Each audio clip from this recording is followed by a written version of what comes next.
Mental health conditions and SSDI. What do you need to prove?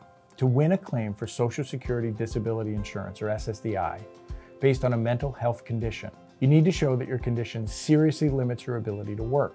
Unlike physical conditions, there isn't a test like an X-ray or an MRI that can prove that you have a mental health condition. Instead, these conditions are diagnosed by medical professionals who assess your symptoms and make the diagnosis. It's crucial to explain how your mental health conditions limit you. When I ask clients with depression, anxiety, bipolar disorder, or other mental health conditions how they're affected, they often struggle to describe it. To help you identify the impact of your condition, we focus on 4 key areas that often affect a person's ability to work. First, understanding and memory. Are you able to remember and follow simple instructions? Or do you frequently forget things and lose track of where you are? For example, you often forget appointments, miss deadlines, or struggle to remember how to complete tasks. These challenges aren't just occasional lapses. They happen often enough to make it hard for your employer to rely on you. Next, concentration and persistence. What we're asking here is, are you able to stay focused and finish tasks on time? Working requires consistent attention and the ability to complete tasks. If you're easily distracted, struggle to stay on task, or can't complete things, it could make it challenging for you to keep a job. Third, social interaction. Can you work with others? Can you be around others? Can you handle feedback? Can you interact with the public? Many people with mental health conditions find it difficult to be around others. For example, do you isolate yourself? Do you shop during odd hours to avoid people? If so, it may be hard to find and keep a job.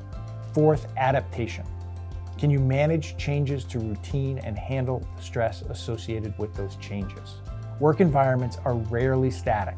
They change all the time. Some clients find it challenging to adapt to those changes, which can make it a big barrier to holding down a job. These aren't the only possible limitations, but they're a good starting point when you're considering how your condition affects you.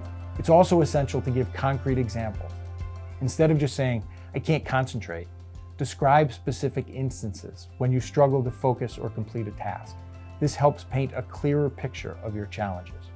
Because there's no single test for mental health conditions, showing a consistent history of treatment is important. Regular treatment with mental health professionals, such as therapists, psychiatrists, or psychologists, demonstrate that your condition is serious. This includes taking prescribed medication. We understand that getting mental health care can be challenging, especially with high costs and limited providers in some parts of the country. But do what you can to seek and get the treatment that you need. Consider telehealth if in-person visits are difficult or impossible. Sometimes it's hard to talk about how your conditions affect you. Rely on people close to you who are often the best witnesses of how your condition impacts your day-to-day life. Ask friends or family to write statements describing what they see and how they think your condition impacts you. Mental health conditions can be as disabling as any physical illness. With the right evidence and thorough documentation, you can build a strong case to show Social Security the full impact of this condition on your life.